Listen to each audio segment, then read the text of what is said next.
Class 6, Chapter 6, Area and Perimeter. Area and Perimeter last concept, that is figure it out அப்படின்னு கொஞ்சம் questions இருக்கு. அதை தான் நம்ம இந்த வீடியோல solve பண்ண போறோம். So very first question, give the dimension of a rectangle. ஒரு rectangleக்கு நாம தான் dimensionே கொடுக்க போறோம். அந்த எப்படி dimension கொடுக்க போறோம் அப்படின்னா, whose area is sum of the area of these two rectangles having measurements. So இது ஒரு rectangle, இது ஒரு rectangle. இந்த ரெண்டு ரெக்டாங்கிளோட ஏரியாவோட சம் தான் அந்த இன்னொரு ரெக்டாங்கிள், புது ரெக்டாங்கிளோட டைமென்ஷன் அப்படின்னு கொடுத்துருக்காங்க. ஸோ இப்போ நம்ம நியூ டைமென்ஷனுக்கு ஒரு ரெக்டாங்கிள் வரைஞ்சாச்சு. இந்த ரெக்டாங்கிளுக்கு எனக்கு என்ன தெரியாது, லென்த்தும் தெரியாது, பிரெத்தும் தெரியாது. So length into breadth. அவங்க கொடுத்துருக்கிற கண்டிஷன் என்ன? ஸோ ஃபர்ஸ்ட் என்ன சொல்லியிருக்காங்க, இதோட ஏரியா அப்படின்றது sum of area of two rectangles. So இதோட ஏரியா என்ன அப்படின்னா sum of area of two rectangles. So ஒரு ரெக்டாங்கிள் நம்ம வந்து ரெக்டாங்கிள் 1ன்னு எடுத்துக்கலாம். ஸோ ரெக்டாங்கிள் 1ஓட டைமென்ஷன் என்ன கொடுத்துருக்காங்கன்னா 5m into 10m. So 5m into 10m அப்படின்னா லென்த் இன்டூ பிரெத்துன்னு இங்கேருந்து எடுத்துக்கலாம் நம்ம.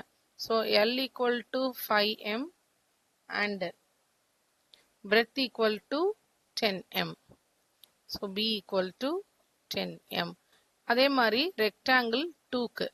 So rectangle 2க்கு வந்து என்ன கொடுத்துருக்காங்கன்னா 2 into 7m.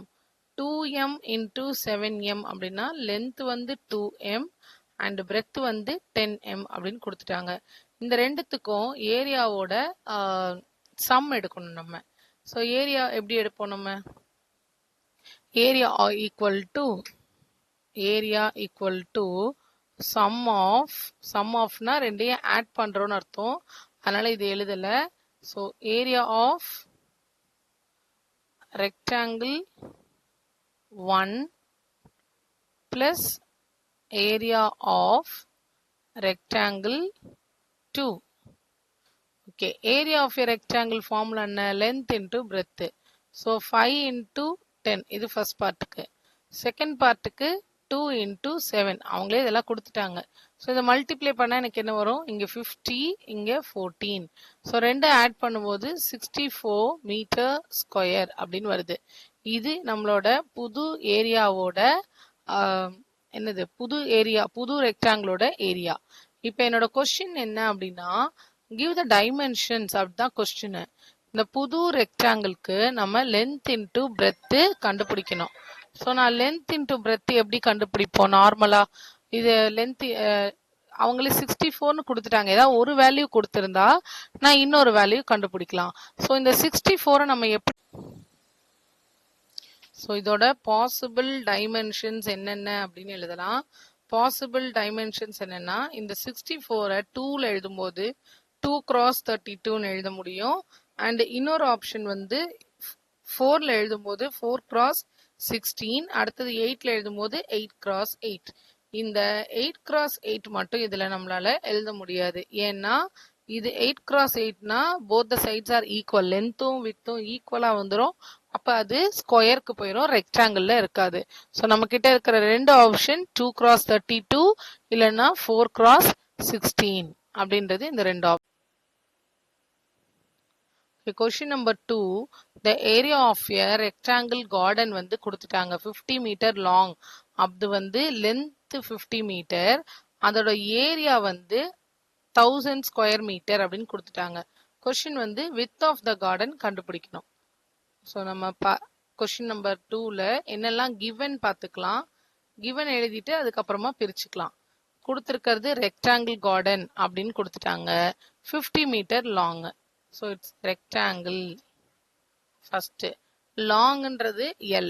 L equal to 50 meter and area of the garden is 1000 square meter. அப்ப area equal to 1000 square meter. நம்ம என்ன கண்டுபிடிக்கணும்? width of the garden கண்டுபிடிக்கணும். So width equal to question mark. So area கொடுத்ததுனால ஏரியாவோட ஃபார்முலாக்கு போலாமா? Area equal to length into breadth. ஏரியாக்கு பதிலா 1000. இந்த பக்கம் லென்த்துக்கு 50. பிரெத்து தெரியாது, அதுதான் கண்டுபிடிக்க போறோம். ஸோ பி அங்கே இருக்கட்டும். 50ய லெஃப்ட் ஹேண்ட் சைடில் ஷிஃப்ட் பண்ணும்போது 1000 டிவைடட் பை 50. இதோட லாஜிக் என்ன? மல்டிப்ளிகேஷன்ல இருந்தா அதை இந்த இன்னொரு சைடு மூவ் பண்ணும்போது டிவிஷனுக்கு வரும். பி இந்த 0 நம்ம கேன்சல் பண்ணிட்டு அதுக்கப்புறம் 100 5ஆல டிவைட் பண்ண போறோம். 2 டைம்ஸ் 10 0. ரிமைனிங் இருக்கிற 0வை இங்க எடுத்து எழுதிடணும். அப்போ பிரெத் ஆஃப் த பின்றது பிரெத் ஆஃப் த ரெக்டாங்கிள் வந்து நமக்கு 20 மீட்டர். இதுதான் நம்ம The floor of a room is 5 meter long and 4 meter wide ன்னு கொடுத்துருக்காங்களா. ஸோ லென்த்தும் வித்தும் வேற வேறையா இருக்கு. அப்படி அதுல இருந்தே நமக்கு தெரிஞ்சிருது அது ரெக்டாங்கிள் அப்படின்றத நம்ம அங்க இருந்தே கண்டுபிடிச்சிடலாம். ரெக்டாங்கிளோட லென்த் வந்து என்ன கொடுத்துருக்காங்கன்னா 5 மீட்டர் கொடுத்துருக்காங்க. வித்து வந்து 4 metre. So L equal to 5m and W equal to 4m. ரெக்டாங்கிளுக்கு இந்த ரெண்டு இது கொடுத்தாச்சு. A square carpet whose sides are 3 meter in length is laid on the floor. So இந்த floor ஓட ஏரியாவை முதல்ல கண்டுபிடிக்கணும். இது வந்து ரெக்டாங்கிள். இந்த ரெக்டாங்கிளோட லென்த்தும் விட்த்தும் கொடுத்துருக்காங்க. இதுக்குள்ள ஒரு ஸ்கொயர் வந்து எவ்வளோனா 3 மீட்டர் இருக்கிற ஒரு ஸ்கொயர் கார்பெட்டை ஸ்ப்ரெட் பண்றாங்க. ஸோ ஃபார் எக்ஸாம்பிள் இங்க வரைகிற பாருங்க, இது ஒரு கார்பெட் வித் 3 மீட்டர். 3 மீட்டர்னா ஆல் 4 சைட்ஸ் என்ன ஸ்கொயர்ல. ஸோ எல்லா பக்கமும் 3 மீட்டர் இருக்கிற ஒரு கார்பெட்டை இதே மாதிரி இந்த ஃப்ளோர் ஃபுல்லா வந்து நமக்கு ஸ்ப்ரெட் பண்றாங்க. Find the area that is not carpeted. So not carpeted இப்போ நம்ம கண்டுபிடிக்கணும். அதுக்கப்புறம் நான் ஃபர்ஸ்ட் ரெக்டாங்கிள் கண்டுபிடிக்கணும். அதுல ஸ்கொயரை மைனஸ் பண்ணிட்டா எனக்கு நாட் கார்பெட்டட் தெரிஞ்சிடும். So first area of a rectangle. Area of a rectangle ன்றது length into breadth, which is 5 into 4. 5 into 4 ன்றது 20 meter square. அடுத்தது area of a square. அது உள்ள ஒரு ஸ்கொயர் கார்பெட் வந்து ஃபிக்ஸ் பண்ணாங்கல்ல, அதுக்கான ஃபார்முலா சைடு இன்ட்டு சைடு இல்லைன்னா நம்ம ஏ ஸ்கொயர் அந்த மாதிரி வச்சுக்கலாம். So A ஸ்கொயர்னா 3 into 3 which is 9 meter square. இப்போ எனக்கு ஆன்சர் என்ன வருது? இப்போ என்ன கொஸ்டின் என்ன அப்படின்னா, இதை கார்பெட் பண்ணாத ஏரியா. ஸோ 20 மீட்டர் ஸ்கொயர்ல 9 மீட்டர் ஸ்கொயர் தான் கார்பெட் ஆயிருக்கு. அப்ப நாட் கார்பெட்டட் ஏரியா. கொஸ்டின் வந்து not carpeted area. So not carpeted area equal to பெரிய ரெக்டாங்கிள் வந்து 20, அதுல இருந்து இந்த 9 சப்ட்ராக்ட் பண்ணிட்டா not carpeted area that is 11 metre square அப்படின்றது தான் ஆன்சர். இப்போ நெக்ஸ்ட் கொஸ்டின் போலாமா? So question number 4. 4 flower beds having sides 2 meter long and 1 meter wide are dug at 4 corners of a garden that is 11 meter and 12 meter wide. How much area is now available for laying down a lawn? So இந்த ஒரு பெரிய rectangle இருக்கு. கார்டனோட லென்த்தும் வைடும் கொடுத்துட்டாங்க 15 and 12. Question number 4. So garden ஒரு பெரிய garden. இந்த கார்டனுக்கு length வந்து 15, breadth வந்து 12 கொடுத்துட்டாங்க. ஒரு கார்னர்லயும் 4 ஃப்ளவர் பெட்ஸ் லேயிங் சைட்ஸ். இதோட சைடு பார்க்கும்போதே தெரியுது, ஒன்று 2 மீட்டர் ஒன்று 1 மீட்டர். அப்புறம் அதுவும் ரெக்டாங்கிள் தான் இருக்கு. 4 கார்னர்ல கொண்டு வந்து அதை ஃபிக்ஸ் பண்றாங்க. So how much area is now available. இதை ஃபிக்ஸ் பண்ணியாச்சு. அப்போ மீதி எவ்வளோ ஏரியா இருக்கு அதுதான் நம்மளோட கொஸ்டின். அந்த 4 ஃப்ளவர் பெட்ஸை என்ன பண்ணலாம், இந்த இதுக்கு போயிடலாம்.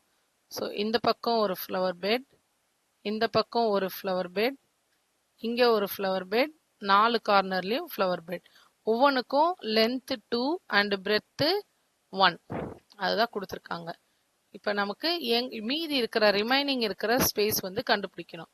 ஃபர்ஸ்ட் பிக்கர் ரெக்டாங்கிள்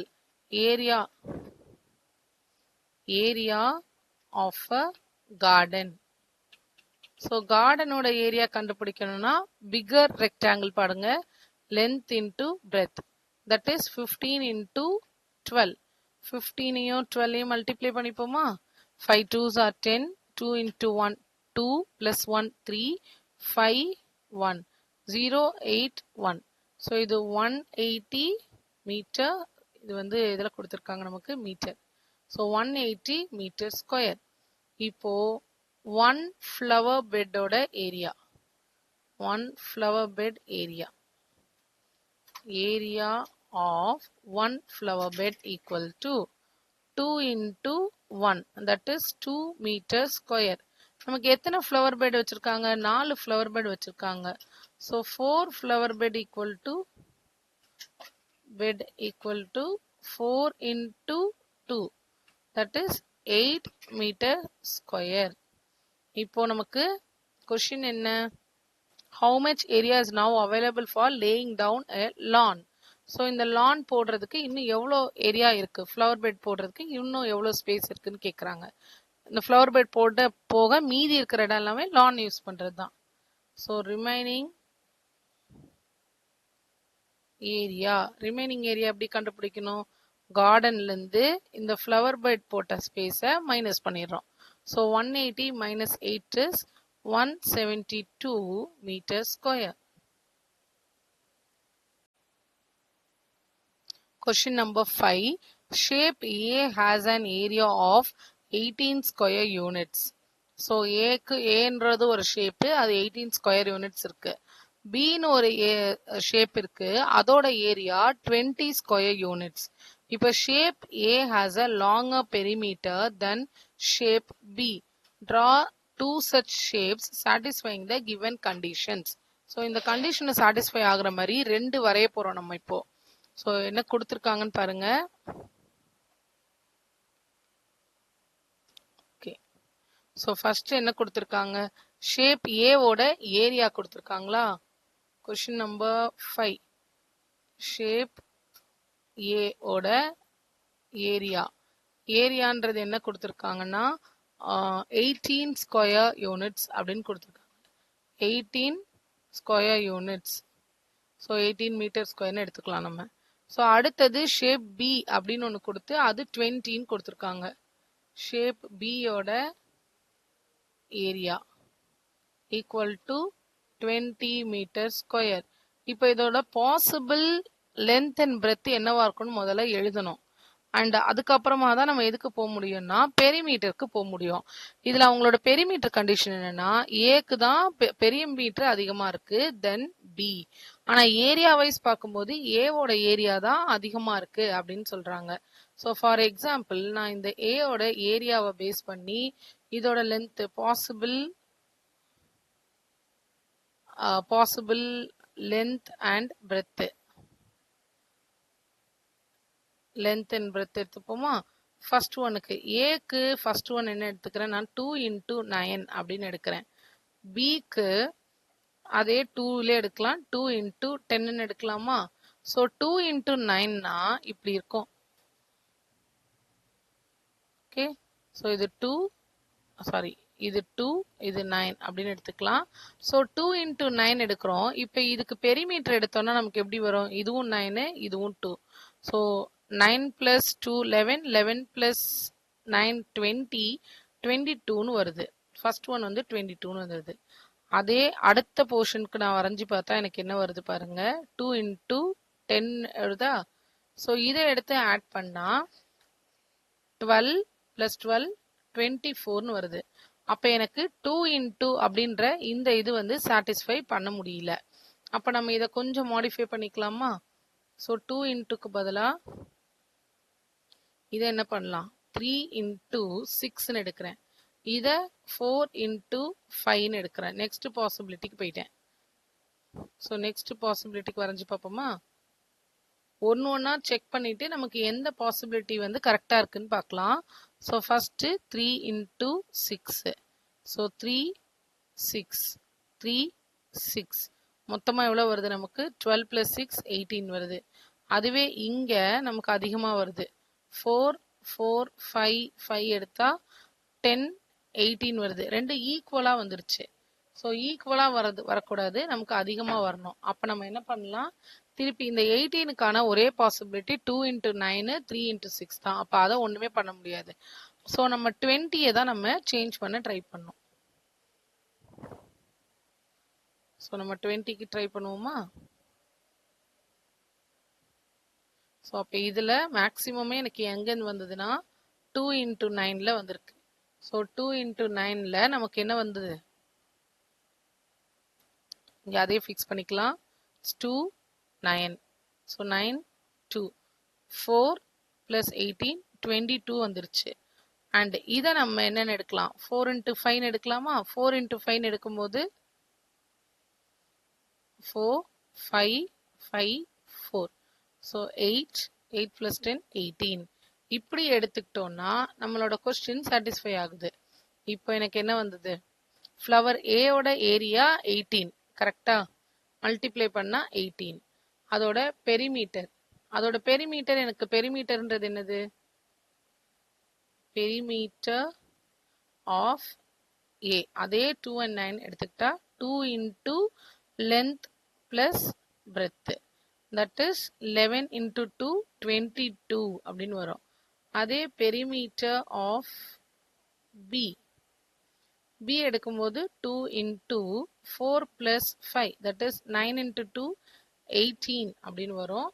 ஸோ இது வந்து 22 ஸ்கொயர் யூனிட்ஸ்